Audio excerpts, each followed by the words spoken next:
सभी का अग्रवाल क्लासेस में फिर से एक बार स्वागत है। आज हम क्लास 12 के लिए चैप्टर हमारा जो चल रहा है एडमिशन ऑफ ए पार्टनर, उसमें हम टॉपिक भी हमारा स्टार्ट हो चुका था एडजस्टमेंट ऑफ कैपिटल, जिसमें पहला टॉपिक था on the basis of new partner capital, जो हम पिछली वीडियो में समझ चुके हैं। तो स्टूडेंट, आज हमारा नया टॉपिक है adjustment of capital on the basis of old partners capital. On the basis of old partners capital student, मैं क्वेश्चन कंटिन्यूअसली आपको कराता चलूंगा। प्रीवियस बेस पे मैं क्वेश्चन कंटिन्यू आपका कराता रहूंगा। जो चेंज आएगा वो मैं क्वेश्चन के एंड में ही बताऊंगा। जो चेंज आएगा मैं क्वेश्चन के एंड में ही आपको बताऊंगा। उसके अकॉर्डिंग हमें क्वेश्चंस कैसे, हम क्वेश्चन के साथ साथ स्टार्ट करेंगे, पूरा क्वेश्चन कंटिन्यू करके चलेंगे। और क्वेश्चन आपकी स्क्रीन पे होगा। पहले मैं क्वेश्चन पढ़ देता हूं एक बार। L, M and N, 3 partners, profit sharing ratio 3:2:1। Balance sheet आपको नीचे दे रखी है। On the about date O was admitted, इन्होंने किसी नए पार्टनर O को कहा कि आप बिजनेस में आ जाइए, और O के आने के बाद इनका जो प्रॉफिट शेयरिंग रेशियो है वो 2:1 हो गया। स्टूडेंट, यहाँ पर सबसे पहली बात मैं आपको बताना चाहूंगा, क्वेश्चन में ओल्ड रेशियो भी दिया हुआ था और एडमिट होने के बाद न्यू रेशियो भी दिया हुआ है। तो यहाँ पर एक रेस्ट्रिक्शन लग जाती है हमारे सामने। अगर ओल्ड और न्यू दोनों रेशियो गिवन है तो स्टूडेंट आप अपने आप को प्रिपेयर कर लीजिए कि हमें सबसे पहले सैक्रिफाइस रेशियो कैलकुलेट करना होगा। उसके बाद गुडविल आपको पूरे फर्म की दे रखी है 1,80,000। वो उस गुडविल से अपना शेयर लेकर आएगा। मार्केट वैल्यू इन्वेस्टमेंट की 36 हो गई। मशीन रिड्यूस होने के बाद 58 की रह गई। Creditor 6,000 not likely to claim, hence there is written off. मुझे अपने क्रेडिटर 6,000 रुपए राइट ऑफ करने हैं। O will bring proportionate capital, ये है मेन टॉपिक। ये इस टॉपिक का मतलब कहाँ होगा, अभी तो मैं आपको ये बता के चलूंगा कि हमने कोई नया टॉपिक ऐड नहीं करा, लेकिन एट द टाइम एंड पहुंचते पहुंचते आप इस टॉपिक के करीब अपने आप पहुंच जाएंगे। तो स्टूडेंट्स, सबसे पहले अगर क्वेश्चन में ध्यान दिया जाए, ओल्ड और न्यू दोनों रेशियो की वजह से मुझे क्या निकालना होगा, सैक्रिफाइस। सबसे पहला काम। Let start. क्वेश्चन आप पढ़ चुके हैं। There are 3 partners L, M and N. तीनों का प्रॉफिट शेयरिंग रेशियो 3:2:1 है। O को हमने एडमिट दिया, O एडमिटेड। जब O को एडमिशन दिया है तो O के एडमिशन के बाद चारों का प्रॉफिट शेयरिंग रेशियो यानी जो न्यू रेशियो आ गया, वो जो न्यू रेशियो बनता है वो इज ऑलरेडी गिवन है 2:2:1:1। जब ओल्ड और न्यू दोनों रेशियो है तो स्टूडेंट आप कंफर्म कर लें, हमेशा सबसे पहले मजबूरी है आपको सैक्रिफाइस कैलकुलेट करना होगा, क्योंकि प्रीमियम फॉर गुडविल हमेशा सैक्रिफाइस में ही डिस्ट्रीब्यूट होती है। तो सैक्रिफाइस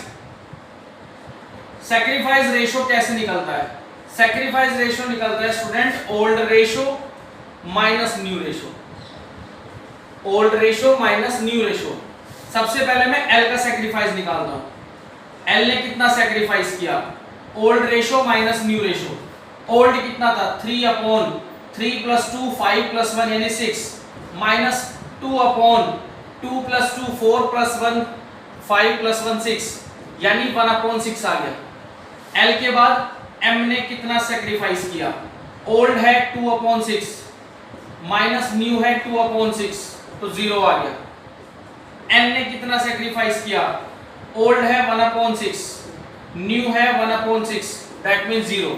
तो कंफर्म हो गया स्टूडेंट कि यहां पर सैक्रिफाइस सिर्फ L ने किया है, बाकी दोनों ने कोई भी सैक्रिफाइस नहीं किया। इतना क्लियर होने के बाद हम नॉर्मल रूटीन में रिवैल्यूएशन अकाउंट बनाते हैं। रिवैल्यूएशन अकाउंट के लिए स्टूडेंट पहले भी बार बार बता चुके हैं, रिवैल्यूएशन में आता क्या क्या है।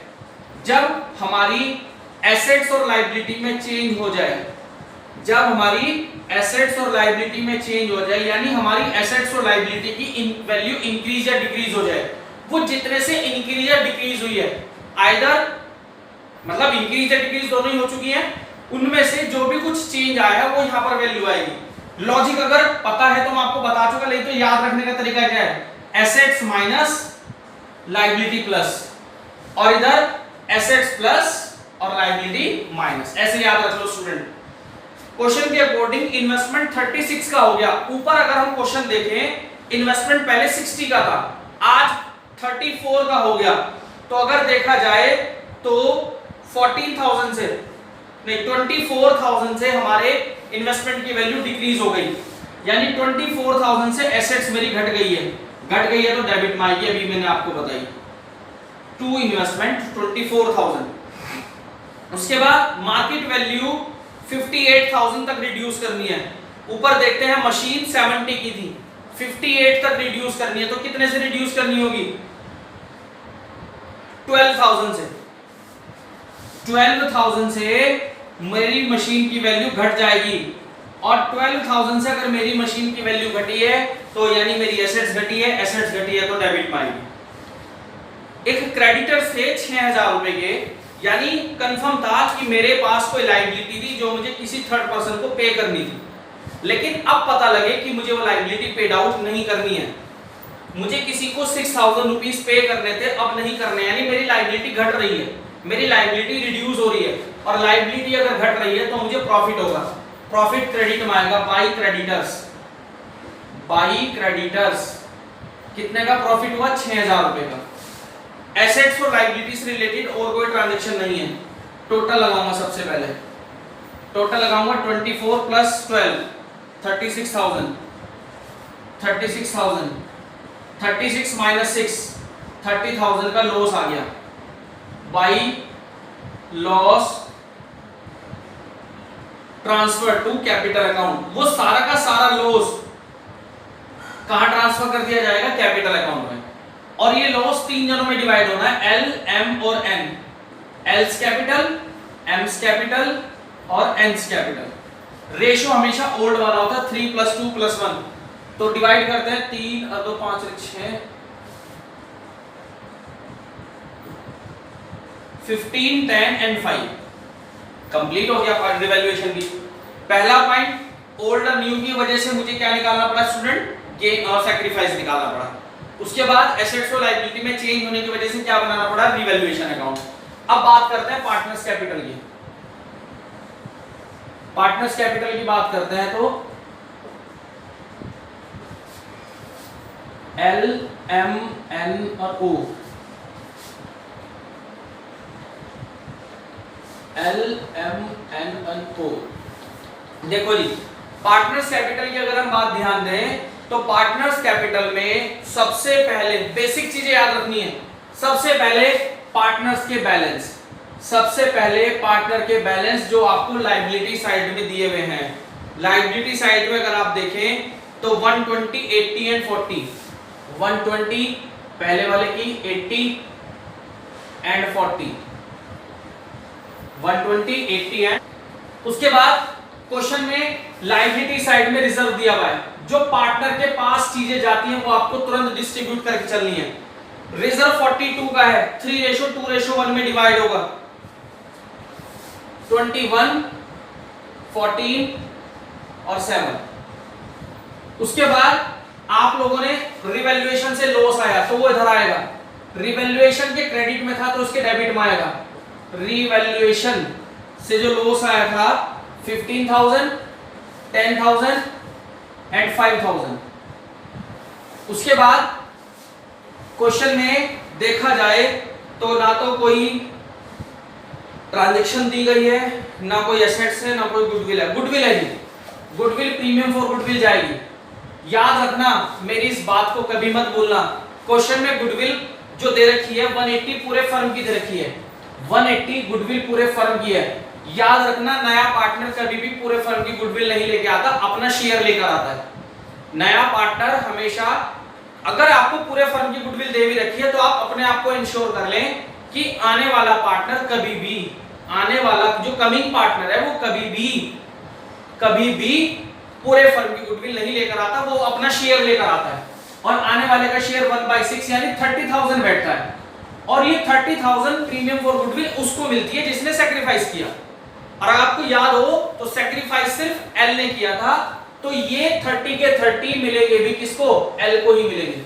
30,000 के 30,000 की प्रीमियम फॉर गुडविल किसको मिलेगी? एल को ही मिलेगी। उसके बाद क्वेश्चन में पहला पॉइंट हो चुका, गुडविल भी डाल चुके आप, मार्केट वैल्यू भी डाल चुके, मशीन भी हो चुका, क्रेडिटर्स का ट्रीटमेंट भी हो चुका, जनरल रिजर्व भी आ चुका। स्टूडेंट मेन टॉपिक आता है, आपको पता होगा कि हमारा जो टॉपिक है, हम जो एडजस्टमेंट ऑफ कैपिटल का टॉपिक कर रहे थे, वो किसके बेस पे कर रहे थे? On the basis of old partners capital. किसके बेस पे? पुराने पार्टनर्स के बेस पर। अब यानी इस क्वेश्चन में सब कुछ तो क्लियर हो गया, सिर्फ एक बात रह गई जो क्वेश्चन की लास्ट पॉइंट थी। क्या थी last point? O will bring proportionate capital. O capital की अमाउंट लेकर आएगा, लेकिन कैसी? प्रोपोर्शनेट, कि जो उसकी पूरे फर्म की कैपिटल है उसका जितना भी मेरे शेयर है मैं लेकर आऊंगा। ओ ब्रिंग प्रोपोर्शनेट कैपिटल, यानी ओ कैपिटल लाएगा किसके बेस पे?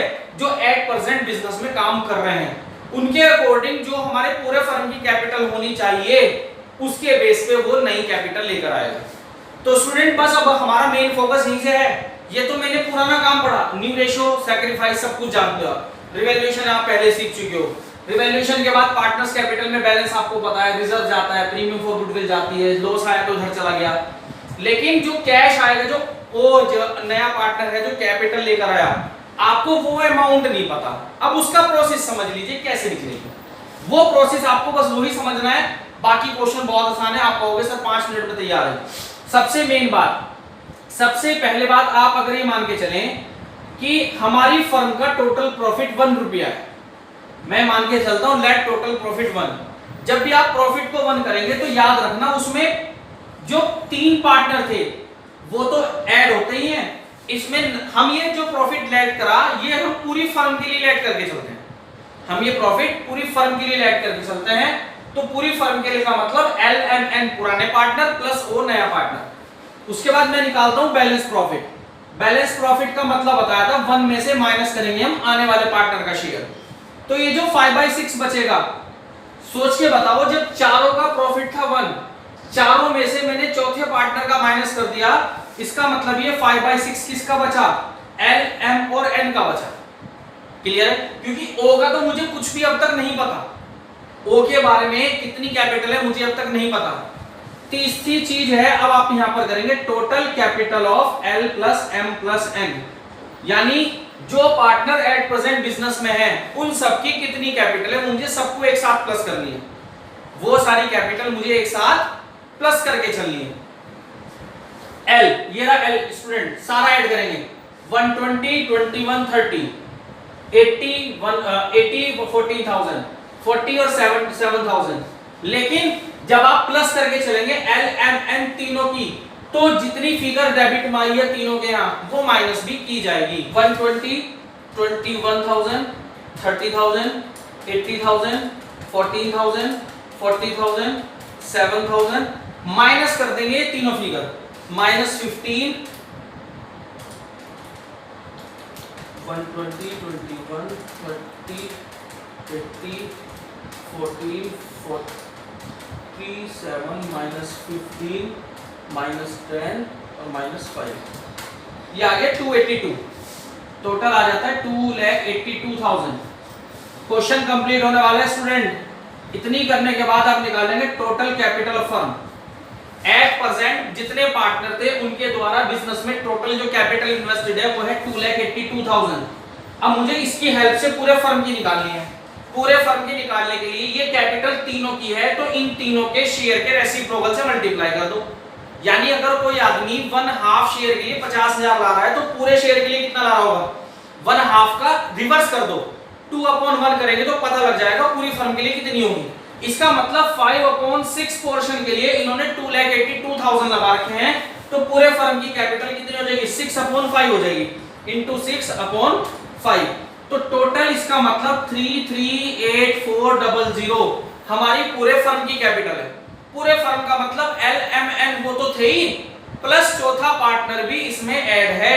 तो आपको यहां से सिर्फ किसकी कैपिटल निकालनी? O capital. यानी जो पूरे फर्म की कैपिटल है उसने कहा था मेरा जितना पोर्शन है मैं बिल्कुल 100% पैसा लेकर आऊंगा। तो इसका मतलब 56,000 400 हमारा आने वाला पार्टनर कैपिटल को लेकर आएगा। 56,400 ही हमारा आंसर है। यानी क्वेश्चन में दोबारा सुनिए, मैं यहां टॉपिक भी डाल दूं, on the basis of old partners capital, यानी जितने भी मेरे ओल्ड पार्टनर थे उनकी कैपिटल को बेस मान के नए पार्टनर की कैपिटल को कैलकुलेट करना। ध्यान से सुनेंगे कैसे कैसे करा हम लोगों ने। सबसे पहले टोटल प्रॉफिट 1 करा। टोटल प्रॉफिट का मतलब चारों पार्टनर, चौथे का माइनस करा तो ये 3 का बचा। 3 कौन थे? हमारे पुराने। अब तीनों का टोटल कर लो, ये सारा प्लस ये और माइनस ये, वो आ गया 282। इसकी हेल्प से आपको पूरे फर्म की निकालनी है, सीधा रेसिप्रोकल से मल्टीप्लाई करो। रेसिप्रोकल से मल्टीप्लाई करती पूरे फर्म की कैपिटल आ गई 338,400।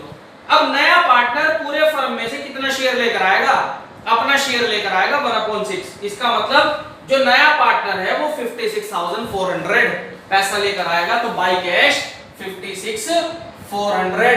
क्वेश्चन हो जाता है कंप्लीट। अब तो आपको टोटल लगाना है और टोटल लगा के हमें आंसर निकालने हैं एज यूजुअल, जैसे हम आंसर निकालते थे, जिसको हम क्या बोलेंगे? Balance CD.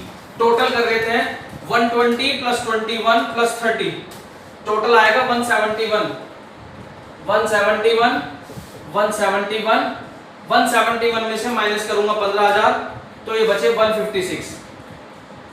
उसकी 80,000 + 14,000, टोटल इज 94,000। सेम टोटल यहां पर आएगा 94,000। 94 - 10 84,000। इधर से 40 + 7 47,000। Same total 47,000।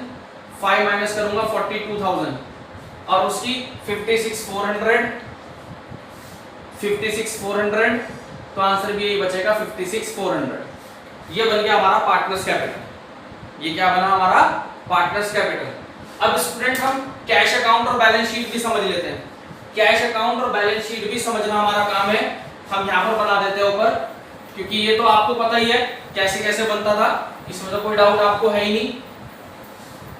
कैश अकाउंट हम जब बनाते हैं तो कैश अकाउंट आप सभी को याद है,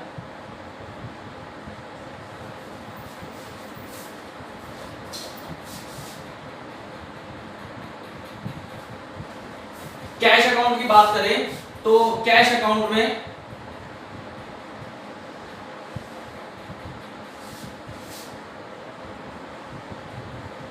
सबसे पहले लिख देते हैं हम टू बैलेंस बीबी, जितना कैश का बैलेंस ऑलरेडी हमारी बुक्स में है। उसके बाद लिखते थे कि आने वाला जितना पैसा लेकर आया है कैपिटल की फॉर्म में, और आने वाला पैसा प्रीमियम फॉर गुडविल की फॉर्म में कितना लाया। कैपिटल लाया था 56,400, अभी खून पसीने की मेहनत करके निकाला था। कैपिटल लाया था वो 30,000 और कैश का जो बैलेंस था वो बुक में मिलेगा। एसेट साइड में अगर आप देखें तो क्वेश्चन में 34,000 दिया हुआ है, 34,000 बैंक दिया हुआ है, तो आप यहाँ पर बैंक भी लिख ले। 34,000 का बैलेंस यहाँ पर दिया हुआ है। टोटल लगाएंगे, आंसर निकल जाएगा, जिसको हम क्या बोलते हैं? By balance CD. Total 34 + 56,400 + 30, total आ गया 120,400। सेम टोटल यहाँ पर आएगा 120,400, तो यहाँ पर भी आएगा 120,400। यानी अब बचा है लास्ट बैलेंस शीट। तो स्टूडेंट बैलेंस शीट जो हमारी बची है उस बैलेंस शीट को हम यहां पर बना के देख लेते हैं। बैलेंस शीट भी हाथ क्या आती?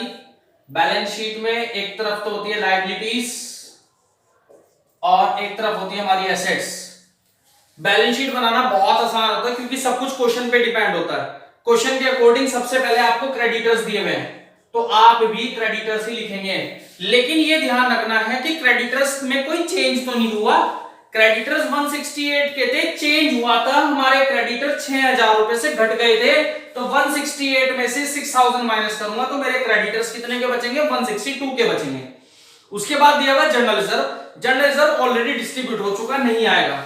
उसके बाद कैपिटल एल, एम, एन और ओ चारों की, लेकिन कौन से वाली आएगी? हमेशा balance CD. Balance CD means closing. 156 पहले वाले का है, 84 second, 42 third and 56,400 fourth. Clear हो गई बात? उसके बाद और कुछ नहीं बचा, बैलेंस शीट की एसेट्स वाली साइड पूरी करते हैं। सबसे पहले बैंक दिया हुआ है, बैंक में कौन सा लिखेंगे? बैंक का आंसर 1,20,400। बैंक में कौन सा लिखेंगे? बैंक वाला जो फाइनल कैलकुलेट करने के बाद आया। डेटर 46 के हैं, डेटर में कोई चेंज नहीं है तो 46 ही रहेंगे। डेटर में कोई चेंज नहीं है तो 46 ही रहेंगे। स्टॉक 220, कोई चेंज नहीं है स्टॉक में भी, तो सेम रहेगा 2,20,000। इन्वेस्टमेंट 60 के थे, इन्वेस्टमेंट आपको याद होगा इन्वेस्टमेंट 60 के थे, लेकिन इन्वेस्टमेंट 24 से घट गए थे, तो यानी वो रह गए 36 के। जो चीज वैल्यू बढ़ी है उसे इंक्रीज ऐड करने के बाद लिखेंगे, जो वैल्यू घटी है उसे घटाने के बाद लिखेंगे। फर्नीचर में कोई चेंज नहीं हुआ तो फर्नीचर सेम आ गया 20,000 रुपए का, लेकिन उसके बाद लास्ट में दे रखी है मशीन 70 की थी और याद होगा मशीन 12,000 से घट गई थी, तो मशीन रह गई थी हमारी 58,000 की। सो गाइस टोटल लगाएंगे, दोनों साइड इक्वल आएंगी, 500 400 एंड 500 400। ट्राई कर लेते हैं, एक बार चेक कर लेते हैं कहीं कोई डाउट ना बचा हो। 1,62,000, 84, 156, 42 एंड 56 400। स्टूडेंट बिल्कुल ठीक आ रहा है। 120 400 plus 46 plus 220 plus 36 plus 20 plus 58,000, 500 400। ये हमारी बनी बैलेंस शीट। सो गाइस अब ये क्वेश्चन आपके सामने पूरा कंप्लीट हो जाता है। मेन बेसिकली चेंज क्या हुआ था? सिर्फ आने वाले पार्टनर की कैपिटल को कैलकुलेट करना। कौन से बेसिस पर? ओल्ड पार्टनर के बेस पर। न्यू पार्टनर के बेस पे कैसे कैपिटल एडजस्ट करी थी बता दी, लेकिन इस बार क्वेश्चन में आने वाले पार्टनर की कैपिटल ही गायब कर दी, तो वो किसके बेस पे मानी? बाकी जो पुराने पार्टनर थे उनकी कैपिटल को बेस मान के हमने नए पार्टनर की कैपिटल को कैलकुलेट किया। सो स्टूडेंट्स आप जुड़ रहिए हमारी अग्रवाल क्लासेस के साथ।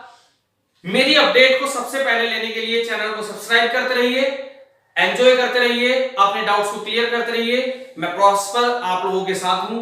Thank you, have a nice day.